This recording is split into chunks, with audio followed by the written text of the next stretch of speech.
Greetings viewers, if you click the video link, you're here to learn how to take apart a Beretta 1301 shotgun, so let's get right to it. You are only going to need 3 tools for this job. I have a 2.5mm Allen key, I've got a Phillips head screwdriver, and I'm using a Glock punch tool, but just any sort of punch will work. First thing we need to do, obviously, is check to make sure the firearm is unloaded, which I have already done. The bolt is locked to the rear here, so my chamber is open. I can see there is no rounds in the weapon, nothing ready to be loaded, so we are clear. The first thing that we are going to do is we are going to remove the front sling mount here. This piece right here has 2 screws. There is a head for one on one side, and you have to flip it over to get the head for the other side. So this is where we're going to use that Allen wrench. So just slot that in there and turn them to the left, and then we're going to flip it over and get the other side. You don't have to take the screws all the way out. Once you get them loose enough that it'll pull away, you can just slide it off of the end of the barrel there, so that way you don't lose your screws and everything stays together. So the next thing we're going to do is we are going to unscrew our magazine tube here. It is 2 pieces, so we're going to grab the end of it and we are going to turn it to the left. You're going to hear it ratcheting down here. It is going to come off again in 2 pieces, so this end cap will come off. This part will just slide right out. Now, one thing of note, the end of the magazine tube here that retains the spring that puts that back pressure on there to keep feeding your rounds, there are issues with actually being able to fit 7 rounds, even 2 3/4 inch shells into this tube. What a lot of people are doing is just removing this plastic piece and leaving the spring there itself, and then reassembling it with the magazine cap over that and taking this off. So I'm going to show you how to take this off. You need to be careful when you're doing it, because again, it is under spring tension. This thing's going to want to shoot across the room. You're probably going to want to stop it with your hand and fight with it. I would advise being very careful doing that, because when it comes out and makes contact with your hand, if you start pushing, you could bend the spring, and we don't want to do that. So we just kind of guide it out chaotically. Another thing you can do, you can put a box in front of it and just kind of let it rip and let it catch it for you, so you don't have a chance to bend that spring. So what we're looking at here is there is a tab. There's a cutout here in the threads, and there's a little plastic tab that holds this plastic cap in there. And what we need to do is we need to push that down far enough that the spring tension will then push this out of the end of the tube. So again, don't try and stop it and bend it. You can see if I push this all the way in, you see how much is actually sticking out. It comes out to here, so again, it is under quite a bit of spring tension, so just be careful that you don't bend it.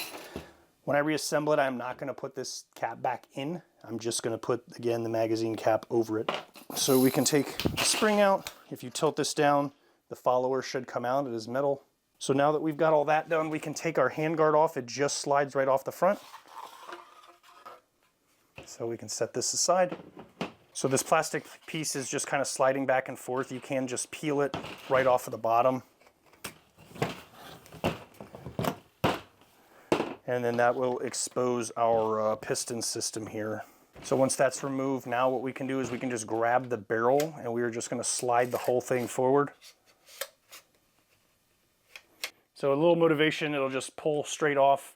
It's going to get a little tight near the end, but that whole thing will come off, and this is what we are left with. We need to remove the charging handle in order to get the whole rest of the assembly with the bolt to come out of the front. I'm going to push the bolt in here.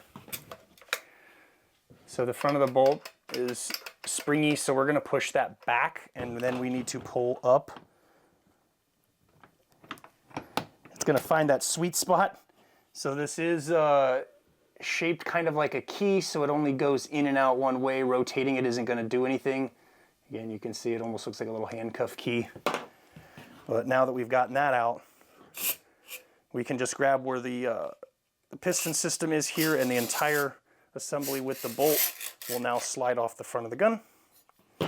So as for that key shape where the charging handle is going to go in, as I push this back, you should see in there, as this goes rearward, you can see there's just a specific notch, so it's got that kind of sweet spot. You have to line it up to get the charging handle to go in and out. So if you're having trouble getting it out or back in, just kind of finesse this a little bit until it catches, and it should pop out or in. So now we're going to take the trigger group out. Again, there is a pin here that just needs to be pushed out. There's only one pin. I'm going to go from the right hand side to the left, and I'm going to push this pin right here. It's right above the safety. Push that all the way through. It's a long pin. It's got two grooves in it. Looks like an enlarged pin out of a Glock. And then all we're going to do is we're going to pull the trigger group towards the back and down. And the entire thing's going to pop out as one whole unit. So do not mess around with this or disassemble it unless you have some idea of what you were doing. If you, again, are just disassembling this for a deep clean, I would stop here and leave it as is. All right, so the only thing left to do now is to remove the stock. On this particular field stock, I don't have the pistol grip one, but it should be a similar procedure. There are two holes in the rubber here. You cannot see the screw heads. They are beneath the surface of the hole there. So what you'll have to do is you'll take your Phillips head screwdriver. You're going to insert it into that rubber, and then you got to kind of do it by feel, and you may have to rotate the screwdriver a little bit to get it to find the Phillips head in there. And once it locks in, you just turn them to the left and unscrew them. So you'll do that for both of these. All right, so if this is the first time that you are taking this off, it's going to be a little bit of a pain. That rubber's going to still be new and gripping the screwdriver and trying to hold on to these screws as you back them out. Once you get them out far enough, they will disengage and you can remove this rubber pad. All right, so once the butt pad is removed, you'll see that there is a bolt down in there. So I did lie. The other tool that you're going to need for this is going to be a 13mm socket, either a long socket or one that has an extension, because that is fairly deep down in there in order to grab a hold of it. And so then all we're going to do again is put our socket on that bolt and just turn it to the left till it comes off. So there should be one of these little spiky washers and a nut. So now we can just pull the stock right off. We do have a little spacer here. That's how your stock comes off, and we're pretty much done here. I think we've got this thing sufficiently apart.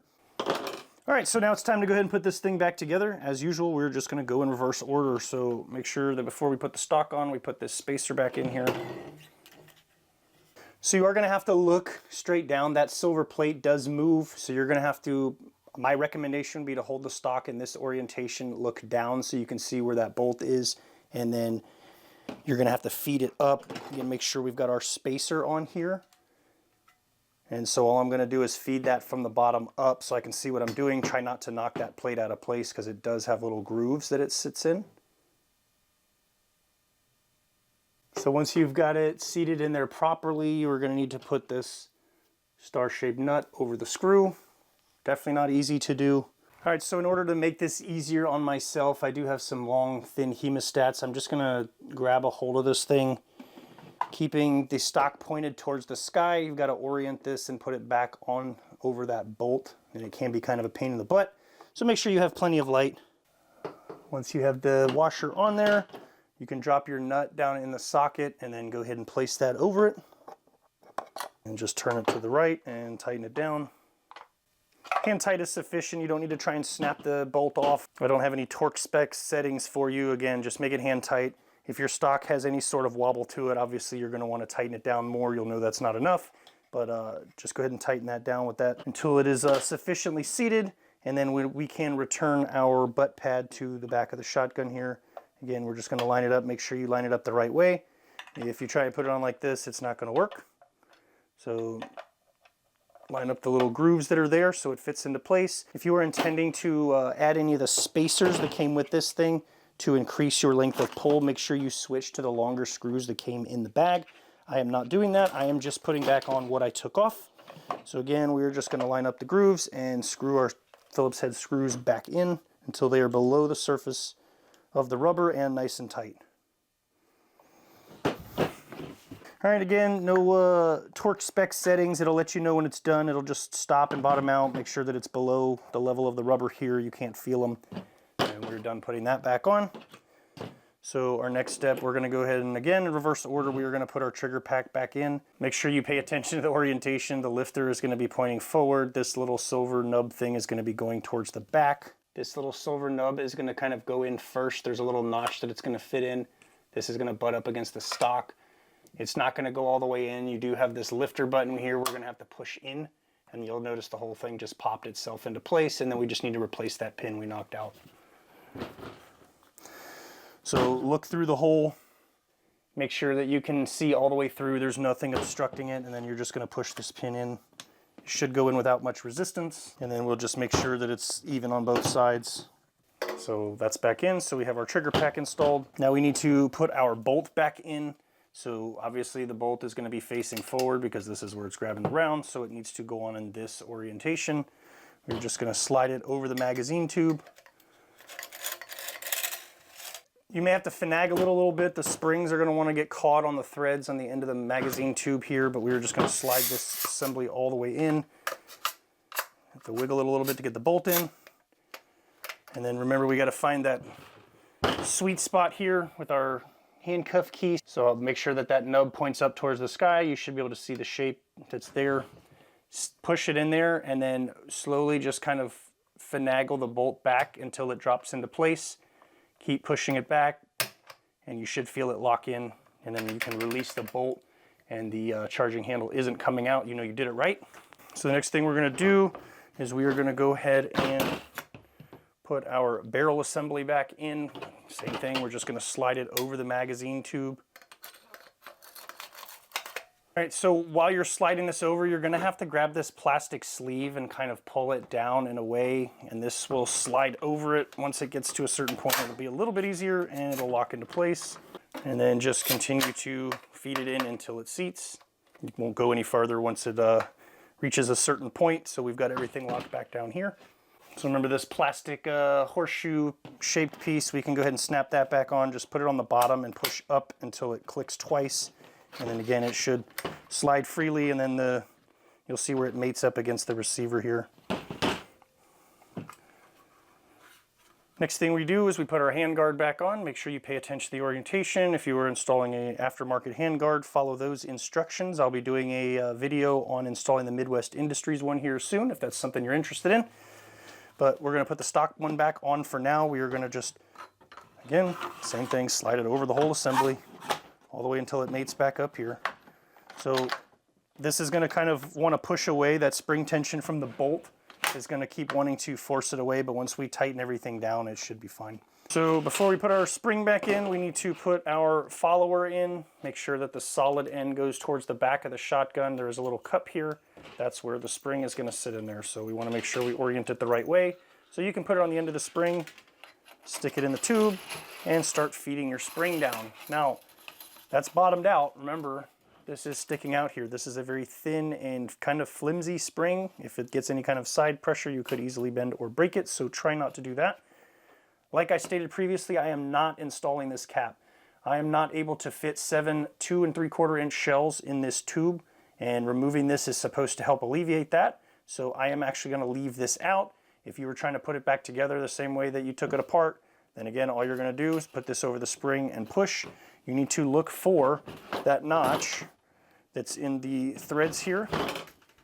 So you need to look for that notch that's in the threads here and line it up with that tab. So I would put this on the spring and keep it in that orientation as you feed it until it gets there and then snaps into place. Again, I'm not using it, so I'm setting that aside. Our 2-piece mag tube, I'm just going to go ahead and feed this over the spring. We could put this on beforehand, it's fine, it doesn't matter. And then our cap is going to go on here. Now this is again the part you have to be very careful. Pay attention to what you're doing. Make sure the spring goes in straight. You don't bend it. Push it all the way down until you get to the threads. Keep back pressure on it and start spinning it. You hear the spring in there being angry, trying to twist. That's fine. You'll hear it start to ratchet once it gets far enough. And then tightening this down is what's going to help force that barrel assembly back up against the receiver. So make sure we get that nice and hand tight. So we're good there. And then we are going to return our sling attachment point here. I left the screws loose enough that I'm able to slide it on. There is a, if you forgot where it came off of, there's a kind of dimpled out area here where it dips down. So this is where we're going to mate that up. So we'll just stop it in there. tighten up one side with our Allen wrench. Just spin it a little bit and then flip it over. I don't want to crank one side down and then the other because it may go on there kind of unevenly. So we'll just spin it a little bit and keep flipping back and forth. Kind of like doing your lug nuts on the tire. You don't just tighten one down all the way and then go do the other ones. You alternate back and forth. And you'll notice that once you tighten one side and it gets tight, you go to the other side feels a little loose. So that's part of the reason why we're going back and forth doing this. As with all the other things, we are not trying to crush the gun. We're not trying to snap these screws, so just get them on there nice and tight. There's no torque spec settings or anything that you need to be worried about. So we got our gun back together. We only had one extra piece. Looks like we did it right. So hopefully you found this video helpful in your 1301 disassembly and reassembly adventures. If I missed anything in the video or you have any questions about anything and think I didn't cover something, please feel free to let me know. So anyways, with that, I'll stop taking up your time. I hope you have a great day, and we'll catch you in the next video.